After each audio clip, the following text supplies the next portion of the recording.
अस्सलाम वालेकुम, मैं हूं ज़ीशान मलिक और आप देख रहे हैं प्रोग्राम दस्तक। नाज़रीन, 27 जुलाई को आज़ाद जम्मू कश्मीर में आम इंतखाबात होने जा रहे हैं। यहाँ सूरत हाल कशीदा ज़रूर है, लेकिन इलेक्शन कमीशन ये कहता है कि मुकर्ररा जो वक्त है, जो तारीख मुकर्रर कर दी गई है, तभी इलेक्शन होंगे, ये ताख़ीर का शिकार नहीं होंगे। अब सूरत हाल कुछ इस तरह से है कि पाकिस्तान तहरीक इंसाफ जो एक बड़ी जमात है पाकिस्तान की, और जो नुमाइंदगी तकरीबन हर इलाके में रखती है और हुकूमत बना चुकी है, आज़ाद कश्मीर में भी, जम्मू उसके साथ साथ गिलगित बल्तिस्तान में भी और वफाक में भी, और अभी इस वक्त सरदस्त खैबर पख्तूनख्वा में पाकिस्तान तहरीक इंसाफ की हुकूमत है। लेकिन इस पाकिस्तान तहरीक इंसाफ ने इन इंतखाबात के बायकॉट का ऐलान कर दिया है। वजह क्या है, इससे क्या हासिल होगा पाकिस्तान तहरीक इंसाफ को, क्या जो मैसेज पाकिस्तान तहरीक इंसाफ देना चाह रही है वो पहुंचेगा या नहीं, इस सारी सूरत हाल पर बात कर लेते हैं। मेरे साथ मौजूद है पाकिस्तान तहरीक इंसाफ के सीनियर अली बुखारी साहब। बहुत शुक्रिया अली बुखारी साहब आपके कीमती वक्त का। सर, पाकिस्तान तहरीक इंसाफ का ये फैसला इंतखाबात के बॉयकॉट का, एक तरफ तो PTI ने ये फैसला कर लिया, ऐलान कर दिया है, लेकिन जो सीनियर रहनुमा हैं, जो असीर रहनुमा हैं, शान महमूद कुरैशी साहब हों, यास्मीन राशिद साहिबा हों, उन्होंने ख़त लिख के कहा है कि बायकॉट ना किया जाए, इलेक्शन का हिस्सा बना जाए, मैदान खाली ना छोड़ा जाए। अब ये बताइएगा कि क्या उनके इस ख़त के बाद कोई फैसला जो है तब्दील हो सकता है, इस पर बहस हो सकती है, या फिर जो डिसाइड कर लिया है उसके मुताबिक आप लोग इलेक्शन में नहीं जाएंगे? बिस्मिल्लाहिर्रहमानिर्रहीम, बहुत शुक्रिया जी। देखें, जो हमारा डिसीजन हुआ है, ये हमारे 4 दिन की मुशावरत से ये डिसीजन हुआ। इसमें हमारी सारी कमेटी, हमारी लीगल कमेटी, हमारी पॉलिटिकल कमेटी, इसके बाद जो कश्मीर कमेटी थी, जो कश्मीर के बोर्ड था, उन सब ने मिलकर मुशावरत से ये बात की। बड़े इसको लंबी डिबेट्स हुई, 3-3 घंटे का हमारा सेशन हुआ इसके अंदर। और जैसा कि आप सबको पता है कि इमरान खान साहब ने जब बाय इलेक्शन हुए थे, उस टाइम भी उन्होंने बाइकआउट किया था और हमें कहा था कि बाइकआउट करें। मैं ही मैसेज लेकर आया था। और अब तो पोजीशन बिल्कुल वाज़ेह है। अब तो पाकिस्तान के अंदर जो भी इलेक्शन आप करवा लें, किसी भी इलेक्शन को आप उठा के देख लें, तो वो धांधली शुदा इलेक्शन है। इलेक्शन कमीशन जो है, चाहे वो गिलगित बल्तिस्तान का हो या पाकिस्तान का हो या कश्मीर का हो, वो लेवल प्लेइंग फील्ड तो क्या प्लेइंग फील्ड भी देने को तैयार नहीं है। सो इन सारी सूरत हाल के अंदर इलेक्शन में जाना, उसके बाद आपके उम्मीदवारों को उठा लेना, उन पे पर्चे देना, उनके बिजनेस काम तबाह करना, हमारे लीडरशिप को हमारे समेत जो है वहां पर जाके कैंपेन ना करने देना, झंडा ना लगाने देना, रैली ना करने देना, जलसा ना करने देना, कैंपेन ना करने देना, तो भाई कौन सा इलेक्शन? सीधा सीधा सिलेक्शन हो रही है, तो फिर सिलेक्शन ही कर लें। फिर इसमें तो हमारी कोई दूसरी राय नहीं है। दूसरी बात ये कश्मीर की अलग बात है। कश्मीर की अवाम अपना फैसला खुद कर चुके हैं। उन्होंने, आपने देख लिया कि उनकी जो जैक है उसने, या अवामी जैक की भी बात नहीं करूंगा मैं, जो अवाम है वहां की, वो ये डिसाइड कर चुकी है जी कि हमने इलेक्शन में नहीं जाना है। और उनके जो स्टांस है, वो उनकी जो सिफारिशात हैं, जो उनका चार्टर है जिसके अंदर ह्यूमन राइट्स की बात है, हम समझते हैं कि फंडामेंटल राइट है। फंडामेंटल राइट पे हम हर इंसान के साथ खड़े हुए हैं जो टाइम पे जिसके साथ ज्यादती हो रही हो, और उनको अगर राइट है उनको राइट देना चाहिए। तो ये जो आप साथ खड़े हैं सर, ये सिर्फ और सिर्फ अलामती तौर पर खड़े हैं, क्योंकि अगर ये एहतजाज करते हैं तो जॉइंट एक्शन कमेटी जी बताएं। आप बात कर लें मुकम्मल अपनी, बुखारी साहब। उनका अपना तरीकाकार है, हमें नहीं पता उनका, लेकिन हमारा अपना एक स्टांस ये है कि जी हम अवाम के साथ कर रहे हैं। कश्मीर की अवाम मुसलसल इलेक्शन को जो है वो रिजेक्ट कर चुकी है, और उनके जो है उसको इलेक्शन जो है किसी भी तरह ये फेयर, फ्री, ट्रांसपेरेंट नहीं हो सकते, लोगों के मंगों के मुताबिक नहीं हो सकते, लोगों की मंशा के मुताबिक नहीं हो सकते। तो हम तो अवाम की राय है उसको सबसे ज्यादा पहले फोकियत देते हैं। उसके बाद हमारी एक तवील इस पे कोऑर्डिनेशन हुई। हमने 8 फरवरी 2024 के इलेक्शन डिस्कस किया, उसके बाद बाय इलेक्शन डिस्कस किए, GB का इलेक्शन बिल्कुल दौरे हाजिर में जो हुआ उसको हमने उसको एड्रेस किया, उसके ऊपर डिबेट किया, और उसके बाद ये नतीजा निकाला कि जब आपको लड़ने देना ही नहीं है अगलों ने, आपका निशान हाई कोर्ट देती है, सुप्रीम कोर्ट की AJK के ऊपर सुप्रीम कोर्ट मुअत्तल कर देती है, और 20 तारीख की डाल देती है, इलेक्शन सिंबल देने की आखिरी तारीख 5 है। तो यार हम आप भी बच्चे हैं या अवाम भी बच्चे हैं, उनको पता नहीं है कि नहीं लड़ने दिया जा रहा इलेक्शन, हमारे लोगों को तंग किया जा रहा है, मामला इस तरह के हैं कि हमें वहां पर कैंपेन नहीं करने दी जा रही, ओपन स्पेस ही नहीं मिल रही। तो आपने इलेक्शन किस चीज लड़ना है? हम क्यों इलेक्शन को जो है वो लीगलाइज करार दें? ये तो इलीगल इलेक्शन है, सिलेक्शन है, इलेक्शन तो है नहीं। इलेक्शन तो वो होता है जिसको अवाम उन्नास, पब्लिक एट लार्ज, उस इलाके की रहने वाली, उस बस्ती की रहने वाली, उस कौंसल की रहने वाली, उस जगह के रहने वाले लोग जो है वो नुमाइंदा अपना पसंद करके अपने ऊपर हुक्मरान बनाते हैं, उसको इलेक्शन करते हैं फेयर, फ्री एंड ट्रांसपेरेंट। अरे वो लोगों को लाके बैठा दें आपके, और ये हुकूमत चाह रही है, तो ये तो ऐसे तो हम लोग बिल्कुल नहीं मानते जी। अभी तक हमारी इलेक्शन पिटिशनों के 2024 के फैसले नहीं हुए, सारे जज बदला दिए, सारा निजाम बदला दिया, लेकिन हासिल क्या किया ईशान? हासिल क्या किया आज? बेरोजगारी, महंगाई, सबसे दुनिया में महंगी तरीन बिजली, दुनिया में सबसे महंगा तरीन गैस, दुनिया की सबसे महंगी तरीन पेट्रोल की प्राइसेस आज 71 बैरल पे पर डॉलर जो है आज का क्रूड ऑयल, और आपका पेट्रोल जो है वो कितने में जा रहा है, 300 में, और डीजल 311 में जा रहा है, जबकि जंग से पहले ये $73 फी बैरल था, तो ये 253 रुपए। आपकी बात मुझे, मैं बुखारी साहब बकरा कलामी होगी, मुझे आपकी बात बहुत अच्छी लगी, मुझे ठीक है सर, पॉइंट आपका आ गया, आपकी बात बहुत अच्छी है कि आप अवामी मसाइल का जिक्र करें, लेकिन जो बात आप कर रहे हैं, जब भी पाकिस्तान तहरीक इंसाफ के हम दीगर रहनुमाओं को सुनते हैं तो वो इन मसाइल का जिक्र करने के बजाय उनकी बात सिर्फ एक ही होती है, मुतालबा सिर्फ एक ही होता है कि हमारे लीडर को रिहा किया जाए। सर जो आप बात करें, अगर यही एजेंडा लेकर आप अगर सड़कों पर भी आते हैं या आप असेंबली में भी आते हैं तो मैं कहता हूँ बिल्कुल ठीक कह रहे हैं, वो बिल्कुल ठीक कह रहे हैं, क्योंकि मैंने तो आपको मसाइल गिनाए हैं, वो मसाइल का हल बता रहे हैं। मसाइल का हल तब होता है जब अवाम की हुकूमत अवाम के पास आती है और उसको पता होता है कि मैंने अवाम में जाना है, मैंने 12 अरब का जहाज नहीं खरीदना, उसको पता होता है कि सोलर के ऊपर टैक्स नहीं लगाना मैंने, क्योंकि सोलर आपकी खरीदा है, छत आपकी मलकियत है, सूरज मेरे अल्लाह का। उसको पता होता है कि जनाब हमने ये जो लेवी लगाई हुई है ये गलत लगाई हुई है, क्योंकि अवाम से आप पैसे ले रहे हैं, आप IMF का जो है कर्जा लेते हैं और वहां से उसको पूरा करने के लिए, उनकी शराइत के लिए IMF की शराइत को पूरा करने के लिए लेवी लगा के, पेट्रोल बढ़ा के, गैस और बिजली की प्राइसेस बढ़ा के आप अपना खर्चा पूरा कर रहे हैं, जबकि FBR आपका फेलियर हो चुका है। आपका अपना फेडरल मिनिस्टर खड़े होकर फ्लोर ऑफ द हाउस कहता है कि भाई हमारे पास एक इन्वेस्टमेंट का $1 भी नहीं आया पिछले 4 सालों में। अच्छा। ये जो अफलातून बैठे हुए हैं, जो फिलोसफर बैठे हुए हैं, जो स्कॉलर्स आए थे, जो बड़े तजर्बा कर रहे थे, ये साल में मुल्क को पहुंचा दिया। तो इसका हल क्या है? जब आप मुझे हल पूछते हैं तो मैं कहता हूँ इसका हल इमरान खान है। जब इमरान खान जेल से आएंगे, लोगों का कॉन्फिडेंस लेवल हाई होगा, तो आपके पास फॉरेन इन्वेस्टमेंट है। लेकिन सर सवाल ये है कि वो जेल से वापस कैसे आएंगे? इसके दो ही तरीके हैं, या तो केसेस को फेस किया जाए या फिर एहतजाज किया जाए, लेकिन 10,000 बंदे इकट्ठे करने के हर मंगल को जब मुलाकात का दिन होता है, लेकिन हज़ारों की तादाद में वहाँ पर लोग इकट्ठे नहीं हो पाते हैं। यानी जो मैसेज आप देना चाहते हैं कि अवाम हमारे साथ हैं, वो मैसेज अक्रॉस द बोर्ड नहीं जा रहा है। फिर हल क्या है, किस तरीके से बाहर लाया जाएगा आपके लीडर को? लोग तो बाहर ही बाहर हैं भाई, जरा गिनती कर लें, 2022 से लेके आज तक पाकिस्तान के सारे शहरों में हजारों FIR थे हमारे ऊपर। मैं आपके सामने बैठा हूँ, इलेक्शन लड़ने से पहले कभी एप्लीकेशन नहीं थी, आपके सामने वो अभी आपसे लाइव बात कर रहा हूँ, और मेरे ऊपर जो है इलेक्शन लड़ने के बाद 8 फरवरी के बाद 2 दर्जन FIR हैं, 2 दर्जन FIR हैं दहशतगर्दी की इस्लामाबाद के अंदर।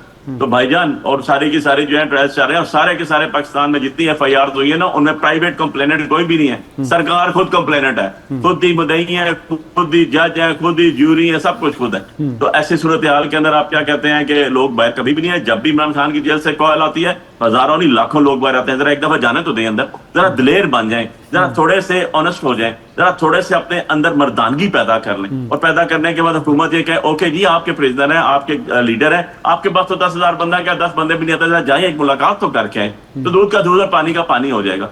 बात यह मुलाकात नहीं हो रही 8 महीने से, उसकी वजह क्या है? डर है, खौफ है।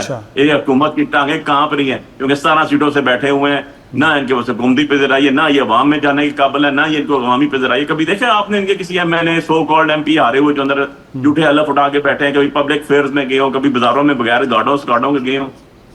कभी भी नहीं नजर आएंगे आपको। लेकिन सर अगर इसका आपका ये जो एतराज़ है, इसका जवाब वो ये देते हैं 17 सीटों वाले कि हमें पूरी दुनिया में पसीराई मिल रही है। डोनाल्ड ट्रंप कुछ 50 मरतबा जिक्र कर चुका है, वज़ीर आज़म शहबाज शरीफ का भी तारीफ़ कर चुका है, फील्ड मार्शल की तारीफ़ भी कर चुका है। इसके साथ साथ पूरी दुनिया के जो ममालिक हैं वो हमारे साथ ताल्लुकात बना रहे हैं, सऊदी अरब के साथ मुआहिदा हुआ है। इसका जवाब वो ये देते हैं कि पसीराई की आप बात करते हैं, 17 सीटों की आप बात करते हैं, हमें तो पूरी दुनिया सराह रही है। भाई कौन सी पेजराई है? दुनिया में सबसे महंगी आपकी बिजली है, आपके साथ इंडिया बैठा, उसको कोई पेजराई हासिल नहीं है, लेकिन वो ईरान से तेल ले रहा है, रूस से तेल ले रहा है। आपके साथ के मुल्क की बात करूं, आपके पास बड़ी पेजराई है भाई। जरा आपका तो 800-900 किलोमीटर का बॉर्डर है, आपको तो जहाज की जरूरत भी नहीं है। आपको तो वो 100 रुपए में पेट्रोल आप हुकूमत को आवाम को दे सकते हैं, 70 रुपए में 50 रुपए में आपको पेट्रोल मिलता है। जरा ले लेना यार, बिजली उनके पास बाफर है, ले लें, पानी जब उनके पास बाफर है, ले लें, जरा दिलेर बन जाए। गैस ले लें, गैस पाइपलाइन का एग्रीमेंट हमारा वो हुआ 2011 से, पता तो चले ना। ना आप रूस से कुछ ले सकते हैं, ना आप ईरान से कुछ ले सकते हैं, कौन सी पेजराई? ना $1 आपके मुल्क में कोई लेकर आता है, ना $1 की इन्वेस्टमेंट हुई पाकिस्तान के अंदर। कौन सी पेजराई की बात करते हो यार? पेजराई इसलिए होती है कि आप बादशाह हैं, कि आपकी जात की पेजराई है नहीं, आप अवाम को जवाब दें, आप अल्लाह को जवाब दें। तो 17 सीटों वालों ने जो काम करना है अपनी जात तक करना है, बच्चे इनके बाहर नेशनल है, आपने मैंने यहीं रहना, यहीं मरना, यहीं हमारी कब्रें होनी, इन्होंने नहीं हो रहना यार। कहाँ पर है मियाँ साहब? कभी नजर आया आपको जिनके बहुत ज्यादा ये उनको लेकर आए और कबूतर उड़ाए तो बड़े होंगे? किधर है वो आजकल? नजर आए? एक दफा आपको नजर आया वो गिलगित में, वो भी शिकायतें करते नजर आए, भाई 4 साल से तो तुम्हारा भाई वजीर आज़म है, 2 साल से तो 2.5 साल से तुम्हारी बेटी वजीर आला है। सो कहने का मकसद ये पेजराई اس ٹائم ہوتی ہے نا جب آپ کوئی کام کریں. جب آپ کوئی کام نہیں کرتے تو آپ کو پذیرائی نہیں ملتی ہے. آپ کو سب کو پتا ہے کہ آپ کا اسٹیٹس یہ ہے, آپ کے اوپر اعتبار اتنا ہے, آپ کو پذیرائی اتنی ہے کہ $1 کوئی آپ کے کہنے پہ ملک پہ لگانے کو تیار نہیں ہے. نہ آپ نے کپڑے پھاڑے, نہ آپ نے پیٹ پھاڑا, نہ آپ نے کشکول توڑا, کچھ بھی تو نہیں کیا یار. آپ نے تو سارا 10 ارب کا پی اے بیچی, 12 ارب کا جہاز خرید لیا, 34 جہاز 36 جہاز بیچ دیے 10 ارب میں, اور اس کا بھی آپ بجٹ دیکھیں, اس کا بھی جو خسارہ آیا ہوا تھا وہ ابھی تک آپ بھر رہے ہیں. کیا بات کر رہے ہیں یار, کون سی پالیسی ہے, کون سی چیزیں ہیں ان کے پاس. لیکن سر مسئلہ یہ ہے, جو 12 ارب کا جہاز خریدنے والے ہیں, IMF سے متواتر قرض لینے والے ہیں, جو اس کے ساتھ ساتھ لیوی اٹھانے والے ہیں, یہ سب اقدامات کرنے والے ہیں, ان کے لیے تو پھر آپ میدان خالی چھوڑ رہے ہیں نا. اگر ہم آزاد جموں کشمیر کے انتخابات کی بات کریں, آپ میدان خالی چھوڑ کر ان کو موقع دے رہے ہیں کہ یہ پھر سے وہاں پر سیٹیں حاصل کر کے. کون سا میدان یار عرفان, اچھے خاصے آپ سمجھدار ہیں, کون سا میدان. گلگت میں 2 سیٹیں نکلتی ہیں, ان کے 10 دن تک رزلٹ ہی نہیں آتا, 10 دن بعد 8 ہو جاتی ہیں. کون سی یار ان کے پاس اللہ دین کا چراغ ہے, کون سا بوتل سے نکلتا ہے جن جو آتا ہے اور ان کو سیٹیں جتا کے دے جاتا ہے. جن کے پاس 1 سیٹ نہیں ہوتی ان کو 10 سیٹیں ہوتی ہیں, ان کے پاس 12 سیٹیں ہوتی ہیں. تو بھائی یہ جو جھوٹ کا غلاف ہے اس کو ختم کریں. یہ چیزیں آپ کے عوام کے پاس چلیں جائیں, آپ کو بتا دیں گے. آپ کا پروگرام اگلا نا روڈ کے اوپر کیجیے گا, اور آپ پوچھے گا بھائی ووٹ آپ ڈالتے ہیں, ڈالی کس کو ہے, نکلی کس کی ہے, ذرا وہ آپ کو بتا دے گا. پبلک ایٹ لارج میں چلے جائیں, اسٹیٹسٹک ویلیوز کر لیں گے, 100 میں سے 100 بندے کا انٹرویو کر لیجیے گا, 25 بندوں کا مختلف جگہوں پہ روک کے, آپ کو پتا چل جائے گا کہ کریڈیبلٹی کیا ہے. ایوری ون نوز کہ ہارے ہوئے لوگ ہیں, چور لوگ ہیں, ملک کو جواب دے یہ ہے نہیں. کسی کوئی ادارہ عدلیہ ہر چیز تو تباہ برباد کر صاحب. لیکن ان باتوں کا, ان چیزوں کا ادراک تو سینئر جو قیادت ہے, سینئر لیڈرشپ ہے, ان کو بھی ہے. اب شاہ محمود قریشی جیسا ایک سینئر سیاستدان, یاسمین راشد صاحبہ جیسی ایک سینئر سیاستدان, وہ اگر یہ بات کر رہے ہیں کہ نہیں آپ کو الیکشن میں جانا چاہیے, وہ خط لکھ رہے ہیں, تو اس کا مطلب ادراک تو ان کو بھی ہے, لیکن اس کے باوجود وہ یہ کہتے ہیں کہ میدان خالی نہیں چھوڑنا. کہہ رہے ہیں, ہم نے یہ چیزیں ڈسکس بھی کی, لیکن انفارچونیٹلی ان کو گراؤنڈ ریئلٹیز کا نہیں پتا, کیونکہ وہ 2-2-2.5 سال سے اندر ہیں. اور ہم لوگ جو باہر پھر رہے ہیں, جنہوں نے الیکشن جی بی کے لیے کیا, جو ہمارا اشر نشر ہوا, اس کے بعد ابھی تک کسی کو نہیں پتا. اور آخری بات یہ کہ عمران خان صاحب کا ڈیسیژن ہے نا, ان سے بڑے لیڈر عمران خان صاحب ہیں, وہ ہمارے لیے قابل احترام ہے, قادر محترم ہے. ان کا کل ہم نے دوبارہ اسی لیے ایک میٹنگ پوری 6 بجے کی, ان کا خط آنے کے بعد, جس میں ہمارے 27 ممبرز بیٹھے. ٹھیک ہے کہ بھائی اندر سے ہمارے خط آ گیا, ہمارے سینئرز ہیں, ہم دوبارہ اس کو ریویو کریں ایک دفعہ. جب دوبارہ ریویو کیا گیا, اس کے بعد بھی یہ چیز نکلی کہ بھائی الیکشن تو لڑنے نہیں دینا. انہوں نے کشمیر والوں نے بھی کہہ دیا کہ ہم اپنے علاقوں میں تو جا نہیں سک رہے, ہمارے یہاں اسلام آباد سے پنڈی سے ہمیں اوپر جتنے رستے ہیں ساروں کے ساروں میں تو جانے نہیں دیا جا رہا, جھنڈا لگانے کی اجازت نہیں دی جا رہی. تو کون سا الیکشن ہے بھائی, کس چیز کی بات کر. یہ اگر یہ خان صاحب کا فیصلہ ہے, ڈیسیجن ہے, سر ملاقات تو ان سے ہو نہیں رہی, یہ فیصلہ کس طرح باہر آیا ہے؟ دیکھیں یہ آخری دفعہ فیصلہ میں لے کر آیا تھا اس ٹائم جب ہمیں بائی الیکشن سے, یہ 18 سپتمبر 2025 کی بات. اس کے بعد سے تو ایک ملاقات باقی 5 فکلاٹ کی ہوئی تھی, سلمان رائے صاحب کی, گور صاحب کی, اور اس کے بعد انہوں نے انڈورس کیا اسی بات کو. اور اس کے بعد 2 دسمبر کو جو ہے ان کی ملاقات ہوئی تھی عظمیٰ آپا کے ساتھ. اس کے علاوہ تو کسی طرح تک ملاقات ہی نہیں. تو لاسٹ ڈیسیجن جو ان فیلڈ ہے, ان گراؤنڈ ہے, آن ٹیبل ہے, وہ تو ان کا یہی ڈیسیجن تھا کہ بھائی یہ لوگ جو آپ کا مینڈیٹ چوری کر دیتے ہیں, جو تقریروں میں کہتے ہیں, ان کی تقریریں سنیں, لوگوں کو کہتے ہیں بھائی ووٹ دو نہ دو, جیتنا تو ہم نے. سر ان کی تقریروں کی ویڈیو نکال لیجیے گا, آپ دور مت جائیں یار. میں کہتا ہوں میرے حلقہ NA48 اسلام آباد تھا, یہاں سے جو میرے مخالف چوتھے نمبر والا. سر وقت بڑا کم ہے, آپ نے کہا پچھلے سال یہ فیصلہ کیا تھا خان صاحب نے. سر ایک سوال سے شامل کر لیں اس میں, تو پھر جی بی کے الیکشن میں کیوں گئے آپ؟ جی مجھے پوری کرنے کی دے دیں ایک دفعہ اجازت, کہ میرے خلاف جو بنا ہوا, جو آج کل انٹیریئر اس کی کمیٹی کا سربراہ بنایا ہوا آپ نے, اس کی اپنی تقریریں آن ریکارڈ ہے, جہاں چیک کر لینا. کہتا تھا ووٹا دیو نہ دیو, لوگوں جتنا تو میں ہی ہیں. یہ 2024 کی بات کر رہا ہوں, 10,000 ووٹ ہی نکلے. فارم 45 آپ کے جسٹس نے پوچھا, سٹنگ نے کدھر ہے, اس نے کہا جی ہے ہی نہیں, میرے پاس آرو سے لے لیں. اور وہ جسٹس آپ کی فیصلہ کر رہے تھے 2 دن میں, وہ چھٹی ہوگی, کدھر ہے وہ ذرا پوچھے جا کے. کری صاحب گھر بیٹھے ہوئے, نکال دیے گئے. باقی 5 ججز جنہوں نے خط لکھے تھے کدھر ہے, کوئی پشاور ہے, کوئی لاہور ہے, کوئی کراچی ہے, کوئی فارغ. ٹھیک ہے, کیا بات کر رہے ہیں یار. ٹھیک ہو گیا سر, بہت شکریہ, آپ کا پوائنٹ آ گیا. علی بخاری صاحب پاکستان تحریک انصاف کے رہنما ہمارے ساتھ موجود تھے. اور آزاد جموں کے انتخابات کے حوالے سے ابھی تک PTI کا فیصلہ یہی ہے کہ ہم ان انتخابات میں شامل نہیں ہوں گے. اب بات کرتے ہیں کہ ڈونلڈ ٹرمپ امریکی صدر آخر نیٹو سے ناراض کیوں ہے, مذاکراتی عمل کہاں تک پہنچا ہے, اس پر گفتگو ہوگی ایک بریک کے بعد.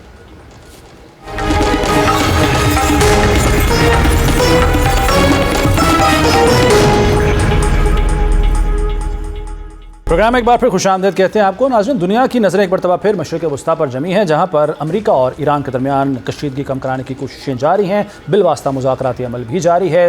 دیکھنا ہے کہ آنے والے دنوں میں اس عمل کا نتیجہ کیا نکلتا ہے. لیکن امریکی صدر ڈونلڈ ٹرمپ بڑے خفا ہیں, اور وہ خفا ایران پر نہیں بلکہ سب سے زیادہ نیٹو پر ہیں, جہاں پر وہ مسلسل تنقید بھی کر رہے ہیں. اور اس معاملے میں ان کا یہ کہنا ہے کہ ایران کے حوالے سے جو امریکہ نے اقدامات کیے, ان میں بیشتر نیٹو ممالک نے عملی فوجی تعاون نہیں کیا, جس پر ان کو شدید مایوسی ہے. تو اسی پر گفتگو کر لیتے ہیں. ہمارے ساتھ موجود ہیں ماہر بین الاقوامی امور پروفیسر ڈاکٹر ظفر این جسپال صاحب. پروفیسر صاحب اپنا قیمتی وقت دینے کے لیے. سر توپوں کا رخ ڈونلڈ ٹرمپ نے موڑ دیا ہے نیٹو کی جانب. کیا یہ صرف اور صرف بیانات کی حد تک ان کی تنقید رہے گی, ان کا غصہ رہے گا, یا پھر عملی طور پر بھی کوئی اقدامات ہو سکتے ہیں اور نیٹو سے اتحاد مستقبل میں خطرے میں پڑ سکتا ہے آپ کے خیال میں؟ دیکھیں اتحاد تو رہے گا مگر ایک مسٹرسٹ ڈیولپ ہو چکا ہے. یہ صرف ایران کا نہیں ہے. اگر آپ دیکھیں جب سے پریزیڈنٹ ٹرمپ دوبارہ آئے ہیں پریزیڈنسی میں, اور اس سے پچھلے جو ان کا پریویس ٹینیور تھا اس دوران سے بھی اگر آپ دیکھیں تو ان کا نیٹو پہ تھا کہ آپ بجٹ بڑھائیں, آپ یہ کریں.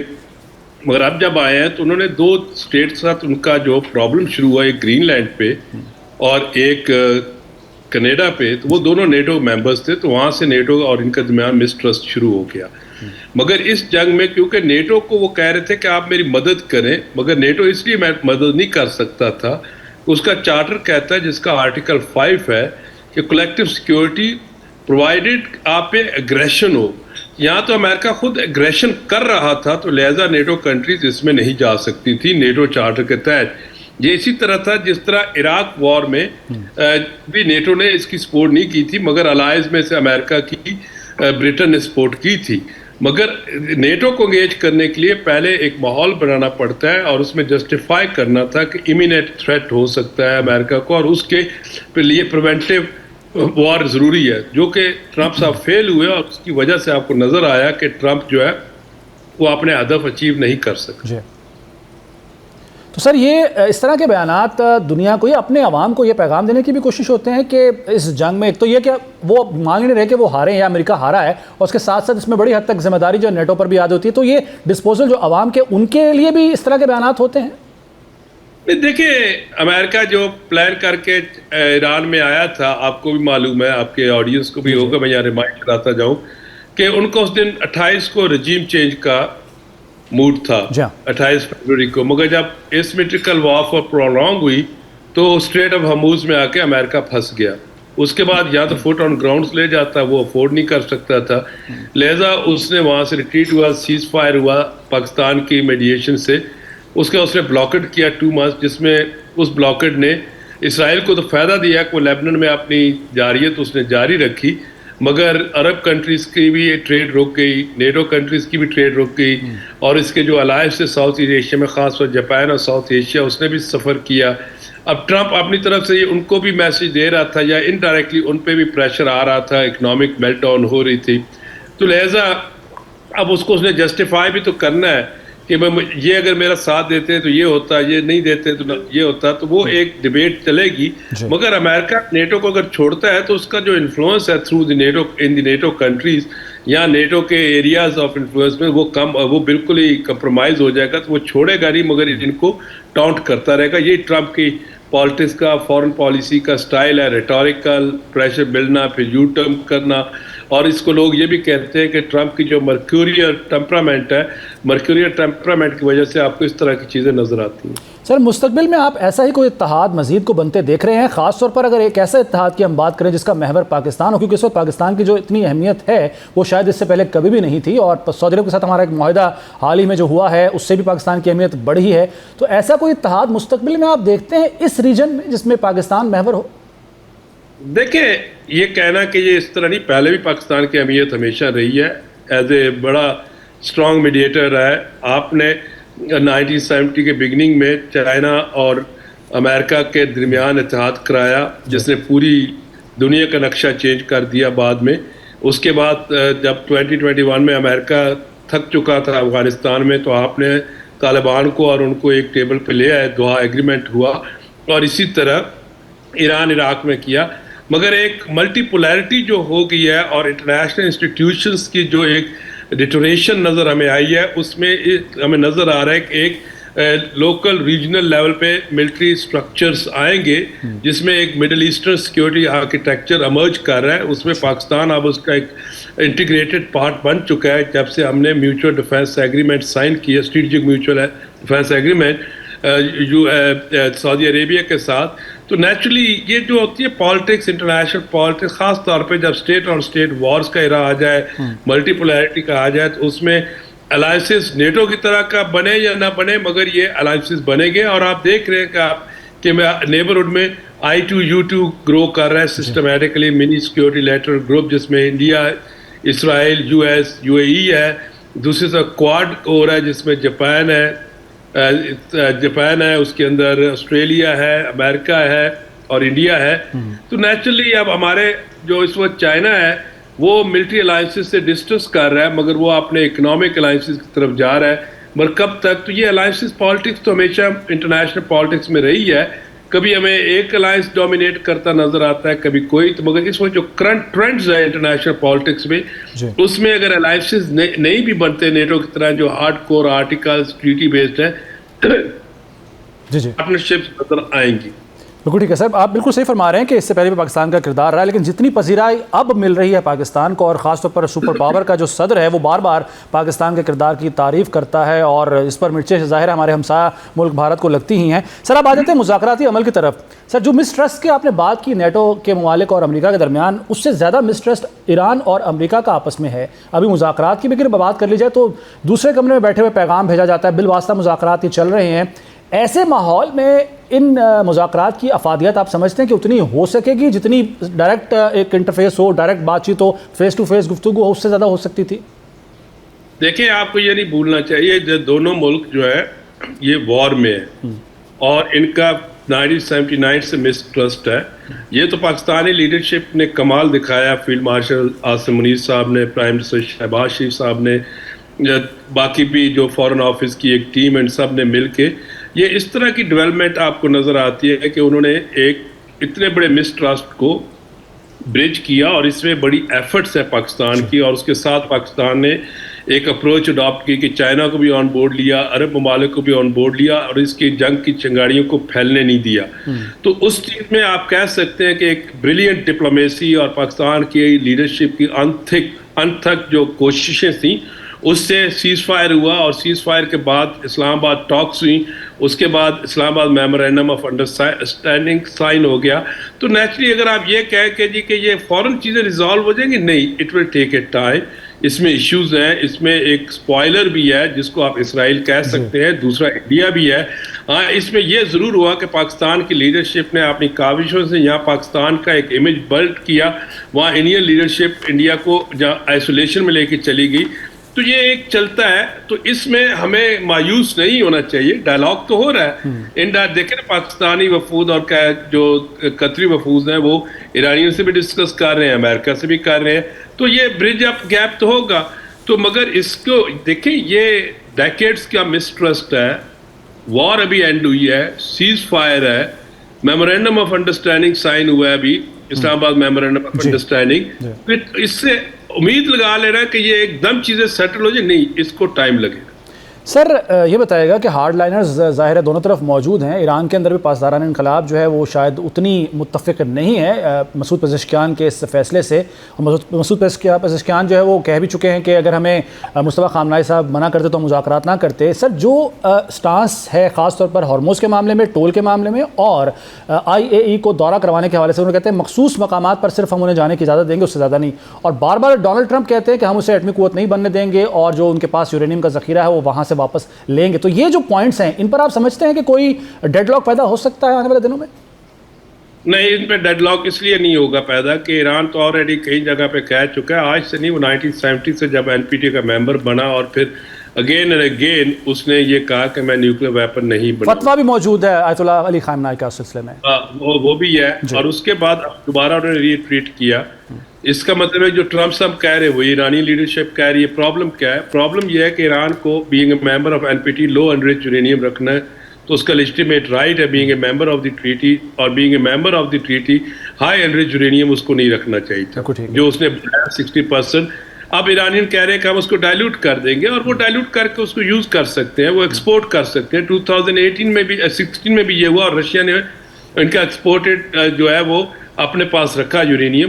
تو یہ چیزیں تو ورکیبل ہیں. ٹرمپ نے کہا کہ جی کہ ہم پہلے ہم ان سے لے جائیں گے, وہ نہیں دیں گے, وہ ڈائلیوٹ کر دیں گے, اور ڈائلیوٹ کرنے کے لیے سیف گارڈ میکنزم میں IAEA ہے. دوسری بات جو ایرانین کہہ رہے ہیں کہ مخصوص نہیں, NPT کا ممبر جو ان کی ڈکلیئرڈ سائٹس ہیں یا نیوکلیر سائٹ جو پوائنٹ آؤٹ ہوں گی, وہاں پہ IAEA کا के इंस्पेक्टर्स का जाना जो है ना वो ईरान की सॉवर्निटी को चैलेंज करता है, ना वो आईएए के डोमेन में आता है, तो लिहाजा वो ले जाएंगे। तो ये न्यूक्लियर खास इशू नहीं, ये सिर्फ एक रेटोरिक है और इसको ट्रंप आप क्योंकि उसके पास और चीज तो रह नहीं गई तो वो यूज कर रहा है। बिल्कुल ठीक है सर, बिल्कुल पॉइंट आपका आ गया। Professor doctor Zafar N Jaspal साहब, बहुत शुक्रिया आपके कीमती वक्त का। अमेरिका ईरान मुज़ाकराती अमल के हवाले से जाना। अब ईरान में सूरत हाल ये है कि सुप्रीम लीडर आयतुल्लाह अली खामनाई की आखिरी रसूमात के सिलसिले में इस वक्त तैयारियां अरूज पर पहुंची हैं। तदफीन कल होनी है, क्या क्या इंतजाम किए गए इस पर बात कर एक ब्रेक के बाद।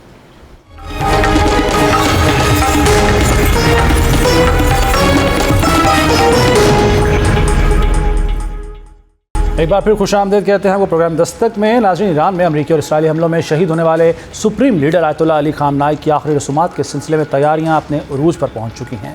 ईरानी हुकाम के मुताबिक मुल्क भर में गैर मामूली सिक्योरिटी इंतजाम किए गए हैं, जबकि दुनिया भर की नज़रें तेहरान पर मरकूज़ हैं, जहाँ लाखों नहीं बल्कि करोड़ों अफराद की शिरकत मुतवक्के है। पासदारान इनकलाब के ब्रिगेडियर जनरल अली अकबर पुरजमशेदियान के मुताबिक आखिरी रसूमात का बाकायदा आगाज़ कल यानी 4 जुलाई से होगा। ईदगाह इमाम खुमैनी के दरवाजे सुबह 6 बजे आवाम के लिए खोल दिए जाएंगे ताकि लोग शहीद रहबर इनकलाब के जसद खाकी का आखिरी दीदार कर सकें। 5 जुलाई को तेहरान की ईदगाह इमाम खुमैनी में आयतुल्लाह अली खामनाई और उनके अहल खाना के दीगर शहदा की नमाज जनाजा अदा की जाएगी, जबकि 6 जुलाई को तेहरान में मरकज़ी जुलूस निकाला जाएगा, जिसमें ईरान के मुख्तलिफ शहरों के अलावा दुनिया भर से आए हुए मेहमानों और वफूद की शिरकत मुतवक्के है। ईरानी मीडिया के मुताबिक नमाज जनाजा में तकरीबन 1 करोड़ अफराद की शिरकत का इम्कान ज़ाहिर किया जा रहा है, जबकि 100 से ज़्यादा ममालिक के नुमाइंदे, मुतादिद सरबराहान मुमलिकत, वज़राए ख़ारजा, मजहबी शख्सियात और आला हुक्काम भी इस तारीखी मौके पर मौजूद होंगे। रिपोर्ट्स के मुताबिक नमाज जनाजा के बाद आयतुल्लाह अली खामनाई के जसद खाकी को पहले कुम, फिर नजफ़ और फिर करबला लेकर जाया जाएगा, जहां अहम मजहबी मकामात पर उन्हें खिराज अक़ीदत पेश किया जाएगा। इसके बाद मैयत को दोबारा ईरान वापस लाकर मशहद में सुपुर्द खाक कर दिया जाएगा।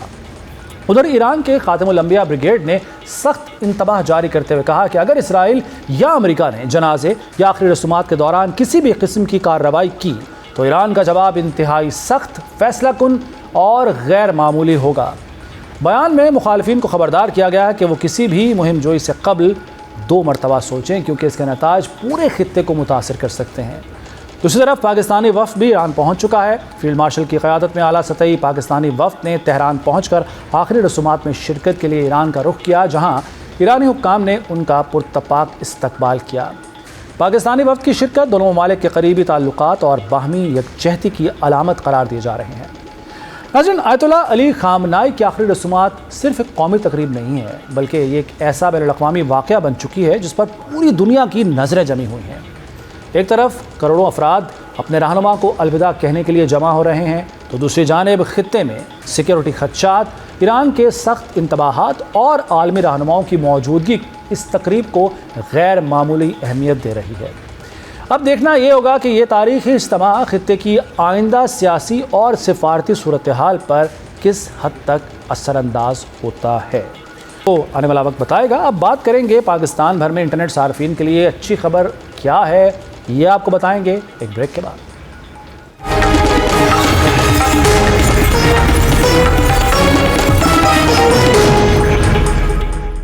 ब्रेक के बाद एक बार फिर खुश आमदीद कहते हैं आपको पाकिस्तान भर के इंटरनेट सार्फिन के लिए। जनाब, अच्छी खबर है कि पाकिस्तान टेली कम्युनिकेशन अथॉरिटी यानी PTA ने ऐलान किया है कि बैनुल-अक़वामी सबमरीन SMW5 से पैदा होने वाली जो तकनीकी खराबी थी उसे कामयाबी से दूर कर दिया गया है।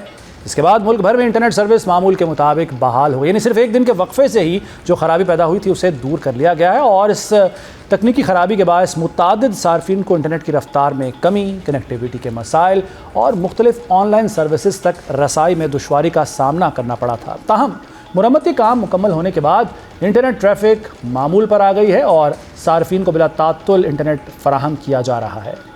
वाज़ेह है कि गुज़िश्ता रोज़ पाकिस्तान के मुख्तलिफ शहरों से इंटरनेट सुस्त होने की मुतादिद शिकायत सामने आई थी।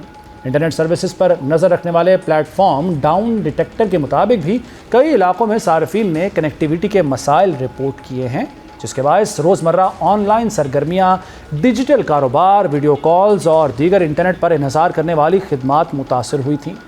इससे कबल PTA ने अपने बयान में बताया था कि बैनुल-अक़वामी SMW5 सबमरीन केबल में तकनीकी खराबी के बायस इंटरनेट सर्विस के मयार पर आर्जी असरात मुरतब हुए थे। جبکہ صورتحال پر مسلسل نظر رکھی جا رہی تھی اور خرابی دور کرنے کے لیے متعلقہ ادارے متحرک تھے۔ اب پی ٹی اے نے تصدیق کی ہے کہ تکنیکی خرابی مکمل طور پر دور کر دی گئی ہے، جس کے بعد ملک بھر میں انٹرنیٹ سروس معمول کے مطابق بحال ہو چکی ہے۔ صارفین کو بغیر کسی رکاوٹ کے خدمات فراہم کی جا رہی ہیں۔ تو یہ اچھی خبر ہے عوام کے لیے، اور امید کرتے ہیں کہ آئندہ یہ خرابی نہیں ہوگی اول تو، اور اگر ہوتی بھی تو فوراً ہی اسی طرح دور کر لی جائے گی۔ پروگرام کا وقت ختم ہو گیا ہے۔ ذیشان ملک کو دستک سے اجازت دیجیے۔ اللہ حافظ۔